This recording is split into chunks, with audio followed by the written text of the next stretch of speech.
क्यों दिया देवी सरस्वती ने सभी देवी देवताओं, त्रिदेव और त्रिदेवियों को श्राप, और गायत्री माता ने किस प्रकार देवताओं की नियति बदली।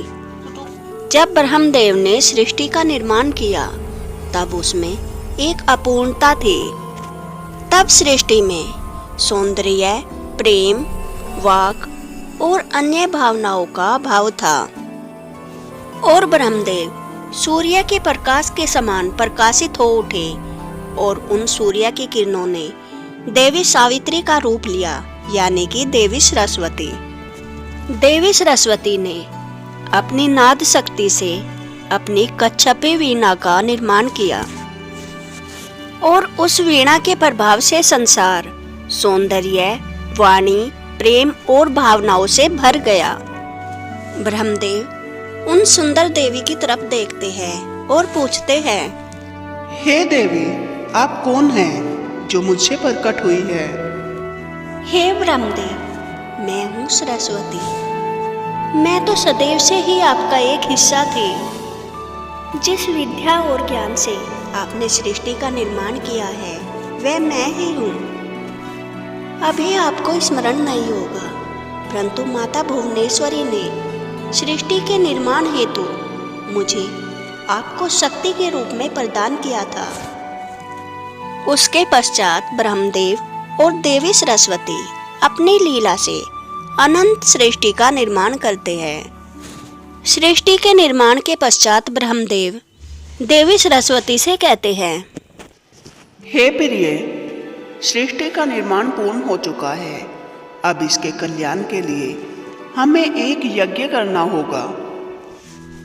उस यज्ञ में पति और पत्नी दोनों का बैठना अति आवश्यक है, और वह यज्ञ कल शुभ मुहूर्त में होगा। मैं यज्ञ में आपकी प्रतीक्षा करूंगा। आपको शुभ मुहूर्त से पहले पहुंचना होगा। अगले दिन ब्रह्मदेव पुष्कर में यज्ञ भूमि पर सरस्वती देवी का इंतजार कर रहे थे, और दूसरी तरफ देवी सरस्वती यज्ञ में जाने के लिए तैयार हो रही थी। यज्ञ में भगवान विष्णु, इंद्र आदि देवता पहुंच जाते हैं। उधर देवी सरस्वती से मिलने देवी लक्ष्मी, उमा और भगवान शिव पहुंच जाते हैं। प्रणाम भ्रातासी, प्रणाम देवी लक्ष्मी, प्रणाम देवी उमा। आइए, आपका कैसे आना हुआ? प्रणाम देवी सावित्री। हमने सोचा यज्ञ में हम तुम्हारे साथ ही चलेंगे। दोनों देवियाँ और भगवान शिव माता सरस्वती को बातों में उलझा लेते हैं। उससे उन्हें समय का पता ही नहीं चलता कि कब बीत जाता है। उधर शुभ मुहूर्त निकला जा रहा था। ब्रह्मदेव देवी सरस्वती की प्रतीक्षा में अत्यंत चिंतित थे। लगता है हमें यज्ञ की शुरुआत सावित्री के बिना ही करनी होगी। नहीं ब्रह्मदेव, आपकी अर्धांगिनी के बिना यह यज्ञ संपूर्ण नहीं हो सकता। अगर ऐसी बात है तो मैं पुनर्विवाह करूंगा। इंद्रदेव, जो भी तुम्हें शीघ्रतम अविवाहित कन्या मिले उसे शीघ्र मेरे पास ले आइए। इंद्रदेव कन्या की तलाश में निकल पड़ते हैं। कैलाश के मानसरोवर के पास बैठी हुई उन्हें एक कन्या दिखाई पड़ती है। उस कन्या की शरण में वेदों के अधिष्ठात्री देवता बैठे हुए थे। हे वेदों, आप इस साधारण सी कन्या की शरण में क्यों बैठे हैं? हे इंद्रदेव, इस कन्या का पराब्रह्मण का ज्ञान इस संसार में हर किसी से सर्वश्रेष्ठ है। अपने योग निद्रा में पराब्रह्मण का स्वप्न देखते हुए भगवान विष्णु और अपने योग में पराब्रह्मण को चित्रित करते हुए शिव, और इस सृष्टि के रचयिता ब्रह्मदेव जो सदैव पराब्रह्मण पर ध्यान केंद्रित किए रहते हैं, उन सबकी निराकार पराब्रह्मण की समझ इस कन्या के सामने कुछ भी नहीं। हे देवी, इसका तो एक ही हल हो सकता है। ब्रह्मदेव के लिए उचित वधु आप ही है। कृपया कीजिए, आप मेरे साथ चलिए। वह कन्या इंद्रदेव के साथ चली जाती है। हे ब्रह्मदेव, मैं आपके लिए कुशल कन्या ले आया। अब आप इसके साथ विवाह कर लीजिए। प्रणाम देवी, क्या आप मुझसे विवाह करने के लिए सहमत हैं? अवश्य ब्रह्मदेव, संसार के कल्याण हेतु मैं आपसे विवाह करने के लिए सहमत हूँ। परंतु ब्रह्मदेव, यह कन्या आपके साथ एक उच्च कोटि के यज्ञ में बैठने के योग्य नहीं है, क्योंकि यह ग्वालिन है। हे ऋषिवर, इंद्रदेव ने मुझे ब्रह्म कोटि के ज्ञान हेतु ही चुना है। फिर ब्राह्मण और ग्वालिन में क्या भेद रह गया? ब्राह्मण की परिभाषा ही वह है जो शास्त्रों का ज्ञाता हो।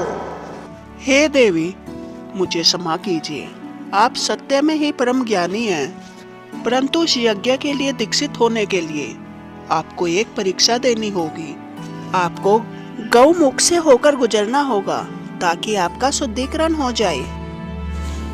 वह कन्या गौमुख से होकर गुजरती है, इसलिए उनका नाम गायत्री पड़ जाता है।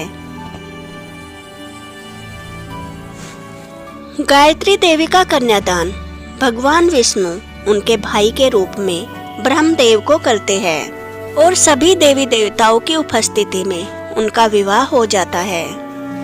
उसके पश्चात देवी गायत्री ब्रह्मदेव के साथ यज्ञ में बैठ जाती है। यज्ञ पूर्ण होने के पश्चात देवी सरस्वती, उमा, लक्ष्मी और भगवान शिव वहां पहुंचते हैं। देवी सरस्वती देवी गायत्री को अपनी जगह बैठे देखकर क्रोधित हो जाती है।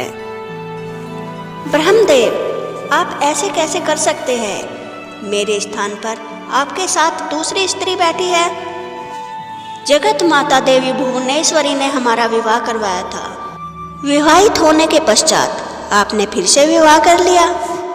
हे सावित्री, क्रोधित न हो। सृष्टि के कल्याण और इस यज्ञ के लिए यह अति आवश्यक था। हे भ्राता शिव, आपको अपनी बहन का प्रतिशोध लेना होगा और जो देवी देवता इस यज्ञ में सम्मिलित थे उन्हें आपको दंड देना होगा। क्षमा करना सावित्री, इस सब में मुझे ब्रह्मदेव सही लगे। सृष्टि के कल्याण हेतु और यज्ञ के लिए यह अति आवश्यक था। अगर कोई भी मेरा प्रतिशोध लेने के लिए तत्पर नहीं है तो मैं खुद ही अपना प्रतिशोध लूंगी।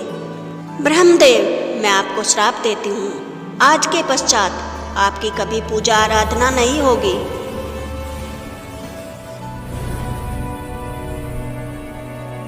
हे नारायण, जिस प्रकार आपने इस कन्या का कन्यादान करके मुझे मेरे पति से अलग किया, उसी तरह आप भी अपनी पत्नी से अलग हो जाएंगे। हे अग्निदेव, आपने इस यज्ञ की आहुति को स्वीकार किया, इसलिए मैं आपको श्राप देती हूँ। संसार में जो भी कूड़ा करकट होगा उसे स्वीकार करने के लिए आप विवश हो जाएंगे। हे इंद्रदेव, आप इस कन्या को लेकर आए। मैं आपको श्राप देती हूँ। राक्षस आपको बंदी बना लेंगे। आप अपने परिवार से हमेशा के लिए बिछड़ जाएंगे। हे ऋषियों, मैं आपको श्राप देती हूँ। आप सदैव भिक्षा पर ही निर्भर रहेंगे। आप कभी भी धन संपत्ति संचय नहीं कर पाएंगे। हे भ्राता शिव, आप अपनी बहन की रक्षा ही नहीं कर पाए। आप पुरुष होने योग्य ही नहीं हो, इसलिए मैं आपको श्राप देती हूँ। आपकी कभी भी पूजा पुरुष रूप में नहीं होगी। हे सूर्यदेव, आप इस विवाह के साक्षी थे, इसलिए मैं आपको श्राप देती हूँ। आपका ताप आपके परिवार के लिए ही असहनीय हो जाएगा। हे देवताओं, मैं आप सभी को श्राप देती हूँ। आपका राज कभी स्थिर नहीं रहेगा। स्वर्ग लोक को आप बार बार हारते रहेंगे। यह पुष्कर की भूमि जिस पर यह विवाह हुआ है, इसे मैं श्राप देती हूँ। यह फलहीन हो जाएगी और यह एक रेगिस्तान बन जाएगी। जब देवी उमा और लक्ष्मी देवी सरस्वती को शांत कराने की कोशिश करती है तो क्रोधित होकर वे उन्हें भी श्राप दे देती है।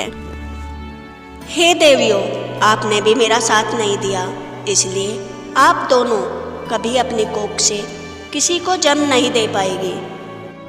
देवी सावित्री, आपने हम सभी को तो श्राप दे दिया, अब यह भी बता दीजिए देवी गायत्री के लिए आपका क्या दंड है? नहीं नारायण, इसमें गायत्री की कोई गलती नहीं। ब्रह्मदेव और मेरे नाते की रक्षा करने का दायित्व आप सभी का था, न कि गायत्री का। और माता सरस्वती वहां से चली जाती है।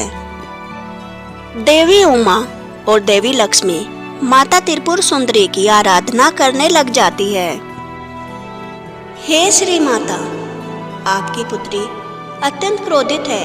अगर आपने आकर उसे अभी नहीं संभाला तो विनाश हो जाएगा। देवी उमा और देवी लक्ष्मी की आराधना से प्रसन्न होकर देवी त्रिपुर सुंदरी प्रकट हो जाती है। सभी देवी देवता उनके समक्ष हाथ जोड़ लेते हैं। रुष्ट न हो पुत्री सरस्वती, ये सब मेरी ही लीला थी। गायत्री और कोई नहीं, तुम्हारा ही रूप है। जिस प्रकार तुम मेरी विद्या स्वरूप हो और लक्ष्मी समृद्धि स्वरूप है और उमा शक्ति स्वरूप है, इसी तरह गायत्री मेरा सार है। गायत्री ही वह माध्यम है जिसके द्वारा पूजा, आराधना, मंत्र आदि मेरे तक पहुंचते हैं। गायत्री को अवतरित करने हेतु ही मैंने ये लीला की थी। हे माता, मुझे क्षमा कर दीजिए। भले ही मैं विद्या का स्वरूप हूँ, परंतु मैं आपकी यह लीला नहीं समझ पाई और रुष्ट होकर मैंने सभी को श्राप दे दिया। हे माता, अब क्या होगा? ये श्राप तो मैं वापस नहीं ले सकती। पुत्री सरस्वती, तुम्हारा कार्य संपूर्ण हुआ। अब समय आ चुका है देवी गायत्री अपनी लीला दिखाए। माँ त्रिपुर सुंदरी के आशीर्वाद से देवी गायत्री अपने पंचमुखी रूप में आ जाती है और माता अंतर्ध्यान हो जाती है। सभी देवी देवता माता गायत्री की शरण में आ जाते हैं। हे माता, हमें श्राप मुक्त कीजिए। प्रथम ब्रह्मदेव, भले ही आपकी आराधना ना हो, सूर्य और मेरे माध्यम से जो आराधना होगी वो आप तक पहुंचेगी। नारायण, आप अपनी पत्नी से बिछड़ेंगे तो, परंतु उनसे पुनर्मिलन भी होगा। हे इंद्रदेव, आपके पुत्र आपको राक्षसों की कैद से छुड़ा लेंगे। देवी उमा, देवी सरस्वती, भले ही आप अपनी संतान को अपनी कोख से जन्म न दें, परंतु आपको संतान सुख अवश्य मिलेगा। हे शिव, भले ही आपकी आराधना पुरुष रूप में न हो, परंतु लिंग रूप में बहुत ज्यादा होगी। ऐसे ही माता गायत्री धीरे धीरे सबके श्रापों को उल्टा कर देती है। आज मैं आपको देवी बगलामुखी के अवतरित होने की कथा सुनाने जा रही हूँ। देवी बगलामुखी 10 महाविद्याओं में से एक 8वीं महाविद्या मानी जाती है। देवी बगलामुखी संपूर्ण जगत की निर्माता, नियंत्रक और संहार करता है। उनकी पूजा करने से भक्तों को अपने शत्रुओं पर विजय प्राप्त होती है और जीवन की कठिन से कठिन बाधाओं से मुक्ति मिलती है। बगलामुखी माता को पीताम्बरा, बगला, वल्गामुखी और ब्रह्मास्त्र विद्या आदि नामों से जाना जाता है। जब माँ की महिमा इतनी दिव्य है तो आइए जानते हैं माता बगलामुखी की उत्पत्ति कैसे हुई। एक बार सतयुग में महाविनाश करने वाला ब्रह्मांडीय तूफान उत्पन्न हुआ, जिससे संपूर्ण विश्व नष्ट होने लगा। चारों तरफ हाहाकार मच गया, लोग मरने लगे। संसार की रक्षा करना असंभव हो जाता है। यह तूफान सब कुछ नष्ट भ्रष्ट करता हुआ आगे बढ़ता जा रहा था, जिसे देखकर भगवान विष्णु चिंतित हो गए। ये कैसा तूफान है? यह तो बहुत ही जल्द पूरी पृथ्वी को और पूरी सृष्टि को नष्ट कर देगा। मुझे महादेव के पास जाना चाहिए, वे ही इस तूफान को शांत कर सकते हैं। और भगवान विष्णु भगवान शिव के पास जाते हैं।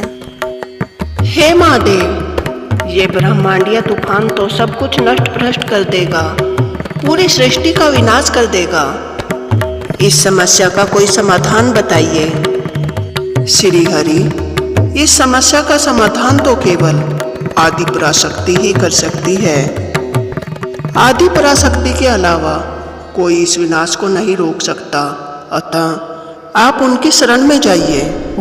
उसके पश्चात भगवान विष्णु हरिद्रा सरोवर के निकट कठोर तप करते हैं। भगवान विष्णु ने तप करके महात्रिपुर सुंदरी को प्रसन्न किया और देवी शक्ति उनकी साधना से प्रसन्न हुई और सौराष्ट्र प्रदेश की हरिद्रा झील में देवी प्रकट हुई और जल क्रीड़ा करती हुई देवी महापीत के हृदय से एक दिव्य तेज उत्पन्न हुआ। तब चतुर्दशी की रात्रि को देवी बगलामुखी अर्धरात्रि में प्रकट हुई।